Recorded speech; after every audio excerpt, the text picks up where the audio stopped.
میں نے کہا نا میں شادی نہیں کر سکتا، سعد سلمان نے غصے میں پھنکار اٹھا تھا، لیکن سامنے بیٹھی نصرت بیگم بالکل مطمئن تھی، انہیں سعد کے غصہ بھرے انداز سے کوئی فرق نہیں پڑ رہا تھا۔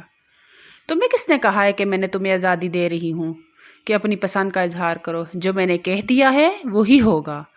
اگر تمہیں انگلینڈ سے پڑھ کر آ گئے ہو تو اس کا یہ مطلب ہرگز نہیں کہ تم دوسروں کو حقارت کی نظر سے دیکھو۔ اور کیا کمی ہے حالہ میں؟ خوبصورت ہے، جوان ہے، مرد کو بس انہی دو خوبیوں سے غرض ہونی چاہیے۔ نصرت بیگم ہاتھ میں موجود ہیرے کی انگوٹھی گھماتے ہوئے بڑے سکون سے کہہ رہی تھی، جبکہ سعد کا دل چاہا کہ وہ سامنے کھڑے گلدان سے اپنا سر ٹکرا دے۔ اماں جان، آپ سمجھ کیوں نہیں رہی ہیں؟ میں 30 سال کا ہوں جبکہ وہ صرف 16 سال کی ہے۔ میں نے اسے آج سے کئی سال پہلے دیکھا تھا، مجھے تو یہ بھی نہیں پتا کہ اب وہ دکھتی کس طرح کی ہے۔ خالہ کو کینسر ہے، ان کے گھر میں کمانے والا کوئی نہیں، غربت نے ان کے گھر میں ڈیرے ڈال رکھے ہیں، تو اس کا مطلب یہ نہیں کہ میں بلی کا بکرا بن جاؤں۔ آپ چاہتی ہیں تو میں انہیں فائنینشلی سپورٹ کر دوں گا، لیکن یہ شادی یہ مجھ سے نہیں ہوگی۔ سعد کی آواز میں قطعیت ابھر آئی تھی۔ نصرت بیگم کی مسکراہٹ غائب ہوئی اور ماتھے پر بال پڑ گئے۔ وہ ایک جھٹکے سے اپنی کرسی سے اٹھی۔ 2 روز بعد شام کو تمہارا خالہ کے ساتھ نکاح ہے۔ مجھے مت سکھاؤ کہ کیا کرنا ہے اور کیا نہیں، اور اگر تم نے میری بہن کی بیٹی سے شادی کرنے سے انکار کیا تو میرا مرا ہوا منہ دیکھو گے۔ نصرت بیگم اس کی آنکھوں میں آنکھیں ڈال کر گررائی تھی۔ وہ اپنا حکم دے کر چلی گئی تھی۔ سعد ایک لمحے کے لیے تو ساکت رہ گیا، اور پھر جب اسے اندازہ ہوا کہ اماں جان کیا کہہ گئی ہیں تو اس نے ایک زوردار ٹھوکر زمین پر پڑے ہوئے گلدان کو دے ماری۔ اس کا موڈ سخت خراب ہو چکا تھا۔ 1 مہینہ پہلے ہی تو وہ انگلینڈ سے واپس آیا تھا۔ تعلیم مکمل کرنے کے فوراً بعد ہی واپس آ کر اس نے باپ کا کاروبار سنبھال لیا تھا۔ وہ تو اپنی زندگی کے لیے ہزاروں خواب سجا کر آیا تھا۔ پرجوش و جی اور زندگی سے بھرپور یہ تمام الفاظ تھے جو سعد سلمان کی شخصیت پر پورا اترتے تھے، لیکن 1 ہفتے پہلے ہی نصرت بیگم کو نہ جانے کیا ہوا کہ انہوں نے بیٹھے بیٹھے سعد کی شادی کا ذکر چھیڑ دیا تھا۔ وہ کھانے کی ٹیبل پر ہی بیٹھے تھے جب اماں نے سعد کے سامنے کھانا رکھتے ہوئے اطمینان سے کہا، بھائی تم نے اگر کوئی شاپنگ کرنی ہے تو کر لو، 1 ہفتے بعد تمہارا نکاح ہے میری بہن کی بیٹی حالہ کے ساتھ۔ سعد جو یہ اپنی پلیٹ فل کر چکا تھا، نصرت بیگم کی آواز پر یکدم ٹھہر سکے۔ ایکسکیوز می امی جان، آپ مذاق کر رہی ہیں کیا؟ اس نے پوچھا، لیکن نصرت بیگم نے اپنے ازلی پرسکون انداز میں مسکرا دی۔ میں نے پہلے کبھی تم سے مذاق کیا ہے کیا؟ ان کی آواز میں ٹھنڈک تھی۔ سعد سلیمان چپ سا رہ گیا۔ میری بہن بہت زیادہ بیمار ہے، کینسر کے آخری سٹیج پر ہے، اپنی جوان بیٹی کی وجہ سے بہت پریشان رہتی ہے۔ حالہ سگڑ اور خوبصورت ہے، اگرچہ وہ لوگ ہمارے سٹیٹس کے نہیں، لیکن پھر بھی تمہارے ساتھ وہ خوش رہے گی۔ میں اپنی بہن کو زبان دے آئی ہوں، بس اسی ہفتے سادگی سے نکاح کر لیتے ہیں۔ ولیمہ کی تقریب اگلے دن شاندار کر لیں گے، اطمینان سے کہتے ہی انہوں نے سارا پلان ترتیب دے لیا تھا۔ سعد تو غصے سے بھڑک ہی اٹھا تھا۔ آپ ایسا کس طرح کر سکتی ہیں؟ یہ میری زندگی ہے، میری شادی ہے، میں نے جس لڑکی کو دیکھا تک نہیں، آپ مجھے اس کے ساتھ شادی کرنے پر مجبور نہیں کر سکتی۔ اس کے غصے کے باوجود نصرت بیگم اطمینان سے بیٹھی کھانا کھاتی رہی۔ سلمان صاحب بھی خاموش بیٹھے تھے۔ ساری زندگی وہ نصرت بیگم کے سامنے کچھ نہ بولے تھے، اب بھی خاموش ہی رہے۔ سعد نے ایک ملامتی نگاہ ان پر ڈالی اور ایک جھٹکے سے کھانا چھوڑ کر اٹھ کھڑے ہوئے۔ اسے پتا تھا نصرت بیگم کسی کی بھی زندگی کا فیصلہ بڑی آسانی سے کر سکتی ہیں۔ وہ کس اسکول میں پڑھے گا، کس کالج میں جائے گا، کس ملک میں جا کر پڑھے گا، یہ سارے فیصلے نصرت بیگم نے خود ہی تو کیے تھے۔ پھر سعد نے یہ کیسے سوچ لیا کہ شادی جیسا اہم فیصلہ وہ اس کی مرضی سے کرنے دیں گی؟ سعد کے ذہن پر زونی کا عکس لہرایا۔ اس نے زور سے اپنا سر جھٹکا۔ وہ ہمیشہ زونی کو اپنی بیوی کے روپ میں دیکھتا تھا، وہ جو اس کے آفس میں کام کرتی تھی، شاندار شخصیت کی مالک، ہر وقت مسکراتی ہوئی، فیشنیبل لباس پہنے ہوئے۔ سعد کو اسے دیکھ کر ہمیشہ لگا کرتا تھا، حالانکہ ان دونوں کی آپس میں اب تک کوئی بات چیت نہیں ہوئی تھی، لیکن سعد کا ارادہ تھا کہ اگر کبھی اسے شادی کے لیے کسی لڑکی کا انتخاب کرنا پڑا تو وہ یقیناً زونی ہی ہوگی۔ اور اب یہ مڈل کلاس سعد نے غصے سے اپنا سر جھٹکا۔ 2 روز سعد سلمان نے ہر طرح سے کوشش کر لی کہ وہ نصرت بیگم کو ان کے ارادوں سے باز رکھ سکے، لیکن وہ ناکام رہا تھا۔ آخری حد کے طور پر اس نے گھر چھوڑ جانے کی دھمکی بھی دے دی تھی، جس پر نصرت بیگم نے جائیداد کے کاغذات اس کے سامنے رکھتے ہوئے کہا تھا وہ ان سے دستبرداری کا اعلان کرتے ہوئے دستخط کر دے اور جہاں مرضی جانا ہے چلا جائے۔ وہ اگر نہیں جانا چاہتا تو حالہ سے شادی کرنے کے لیے تیار رہے۔ سعد سلیمان لب بھینچے اپنی ستیلی ماں کو یہ سب کچھ کرتے ہوئے دیکھ رہا تھا۔ اپنی ماں کے چہرے کا عکس کچھ حد تک اسے یاد تھا، مگر وہ یادیں بھی اب مٹ چکی تھی۔ اور جو ماں سامنے بیٹھی تھی اس نے ساری زندگی محبت سے اوپر حساب کتاب کو رکھا تھا۔ اگر باپ کچھ کہتا تو شاید وہ اپنی جنگ لڑ سکتا تھا، لیکن نہ چاہتے ہوئے بھی وہ ایک عورت کے آگے ہار مان رہا تھا۔ ٹھیک ہے، کروا لیں آپ میری شادی، لیکن شادی کے بعد اگر میں نے آپ لوگوں کو ناکوں چنے نہ چبوائے تو میرا نام بھی سعد سلیمان۔ دل ہی دل میں سوچتے ہوئے اس نے شادی کے لیے حامی بھر لی تھی۔ نصرت بیگم بھرپور انداز میں مسکرائی اور گھر میں شادی کی تیاریاں شروع ہو گئی۔ نکاح کے دن اس نے اپنے شاندار شیروانی کو ریجیکٹ کر دیا تھا۔ سر میں پہننے والا کلا اس نے اٹھا کر دور پھینک دیا۔ جن کپڑوں میں ملبوس تھا انہی کپڑوں میں ہاتھ منہ دھو کر وہ تیار ہو گیا۔ میں ایسے ہی جاؤں گا، اس نے اعلان کیا۔ مگر فارس جو اس کا بچپن کا دوست تھا، وہ اس کے انگلینڈ جانے کے بعد بھی اس کے ساتھ رابطے میں رہتا تھا، حیران نظروں سے اسے دیکھنے لگا۔ یہ کیا کہہ رہا ہے یار؟ کیا مانا کہ یہ سوٹ تجھ پر بہت اچھا لگتا ہے، لیکن اس کا مطلب یہ نہیں کہ تو انہی کپڑوں میں اپنی شادی بھی کر لے گا۔ سینکڑوں افراد آئے ہوں گے وہاں پر۔ فارس کی بات پر سعد اپنے ساتھ جھٹک دیا۔ کیسی شادی اور کون سی شادی؟ میں نے ابھی تک اس لڑکی کی شکل بھی نہیں دیکھی جس سے میرا نکاح ہونے والا ہے، اس لیے مجھے اس شادی میں کوئی دلچسپی نہیں۔ اس کے انداز میں سختی تھی۔ فارس بس اسے دیکھ کر رہ گیا۔ وہ انہی کپڑوں میں شادی حال تک گیا تھا، اور یہ اور بات کہ اس کی وجیہ شخصیت میں اس کے لباس کے سارے عیب چھپا لیے تھے۔ جس خاموشی سے وہ شادی میں پہنچا تھا، اسی خاموشی سے اس نے نکاح نامے پر دستخط بھی کر دیے۔ لڑکی کا نکاح بھی ہو چکا تھا۔ تھوڑی دیر کے بعد وہ سہیلیوں کے ہجوم میں سامنے سے آتی دکھائی دی۔ وہ فارس کے ہمراہ صوفے پر بیٹھا تھا۔ اٹھ کر کھڑا ہو جا بھائی، تیری دلہن آ رہی ہے، فارس نے کہا تو وہ نہ چاہتے ہوئے بھی اٹھ کھڑا ہوا۔ نصرت بیگم اور سلیمان صاحب بھی آس پاس نظر آ رہے تھے۔ لڑکی دراز قد تھی، چہرے پر تو اس نے گھونگھٹ کرا رکھا تھا۔ سج سج کے قدم اٹھاتی وہ جلدی آ رہی تھی، لیکن سٹیج سے چند قدم کی دوری پر ہی وہ بری طرح سے لڑکھڑائی۔ اس نے لہنگے کے نیچے ہائی ہیلز پہنی ہوئی تھی، شاید وہ اس لمحے اپنا توازن برقرار نہ رکھ پائی اور اگلے ہی لمحے پھسل کر زمین پر جا گری۔ اس کی سہیلیاں جو اس کی ہم عمر تھی اور شاید اسی کی جیسی تھی، سب کے سب کھلکھلا کر ہنسنے لگے۔ پیٹ پر ہاتھ رکھ کے ہنستے ہوئے وہ سب دوہری ہو رہی تھی، جبکہ زمین پر رہی دلہن کی اونچی اونچی ہنسنے کی آوازیں بھی سب کو سنائی دے رہی تھی۔ سبھی کے ہاتھ ایک دلچسپ مشغلہ آ گیا تھا، جبکہ سامنے بیٹھا سا شرم سے پانی پانی ہو رہا تھا۔ اسے اپنا سارا اسٹینڈرڈ، ساری کلاس سب خاک میں ملتا دکھائی دے رہا تھا۔ سامنے زمین پر پڑی اپنی شادی کے دن گر جانے والی لڑکی جس طرح کھلکھلا کر ہنس رہی تھی، اسے اس کے ذہنی سطح کا اندازہ ہو گیا تھا۔ نصرت بیگم نے لڑکیوں کو اشارہ کیا تو انہوں نے آگے بڑھ کر حالہ کو سہارا دے کر اٹھا لیا۔ صحیح طریقہ سے چلتی ہوئی سٹیج تک آئی۔ سعد نے اپنا ہاتھ آگے نہ بڑھایا، وہ خود ہی برابر میں آ کر بیٹھ گئی۔ سعد کو تو اپنا آپ کسی مردے کی طرح لگ رہا تھا۔ شادی کی رسمیں ہونے لگی اور رسموں کے بعد حالہ رخصت ہو کر سعد کے ساتھ آ گئی۔ رخصتی کے وقت بھی وہ اپنی ماں کے گلے لگ کر پھوٹ پھوٹ کر روتی رہی تھی۔ سب اسے تسلی دے رہے تھے، مگر سعد کا دل انتہائی برا ہو رہا تھا۔ کیسی بچگانہ حرکتیں ہیں اس کی، اس نے دل ہی دل میں سوچا۔ اور اب رات کے 2 بجے بھی وہ گھر کے پچھلے لان میں بیٹھا مسلسل سگریٹ پھونک رہا تھا۔ یہاں کیا کر رہے ہو سعد؟ کمرے میں جاؤ، خالہ تمہارا انتظار کر رہی ہے۔ رات کے 2 بج چکے ہیں، تم ابھی تک کمرے میں کیوں نہیں گئے؟ نصرت بیگم کی آواز پر سعد نے سختی سے اپنی آنکھیں میچ لیں۔ آپ سے میں نے کہا تو تھا شادی کر رہا ہوں، شادی کے بعد جو کچھ کروں گا اس سے آپ لوگوں کا کوئی لین دین نہیں ہونا چاہیے۔ بچپنا دیکھا ہے آپ نے اس لڑکی کا؟ آپ کو لگتا ہے کہ یہ میرے ساتھ چل سکتی ہے؟ سعد یکدم پھر گیا تھا، جبکہ نصرت بیگم اسے تمکنت کے ساتھ اس کے سامنے کھڑی تھی۔ اس کے ساتھ کوئی بھی زیادتی کرنے سے پہلے یہ بات کان کھول کر سن لو سعد سلیمان کہ وہ میری بہن کی بیٹی ہے۔ اگر تم نے اس کے ساتھ کوئی بھی غلط حرکت کی تو میں تمہارے ساتھ کیا کروں گی اس بات کا تمہیں اندازہ بھی نہیں۔ وہ یکدم آگے بڑھی تھی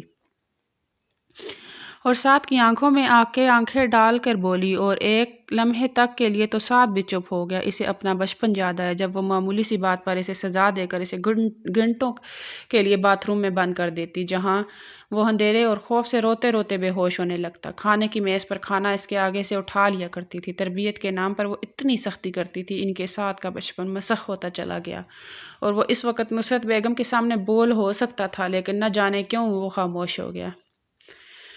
سگریٹ کو جوتے تلے مسل کر وہ بیزاری سے اٹھ کھڑا ہوا۔ اس کا رخ اپنے کمرے کی جانب تھا۔ نصرت بیگم کے لبوں پر ایک مسکراہٹ سی دوڑ گئی۔ کمرے کا دروازہ کھول کر وہ اندر آیا۔ ارادہ تو یہی تھا کہ جاتے ہی اسے چٹیا سے پکڑ کر اپنے کمرے سے باہر نکال دے گا، لیکن کمرے کے بیچ میں ہی وہ ٹھٹک کر رک گیا۔ گلاب کی پتیوں کی مسحور کن مہک نے کمرے کو بوجھل کر رکھا تھا۔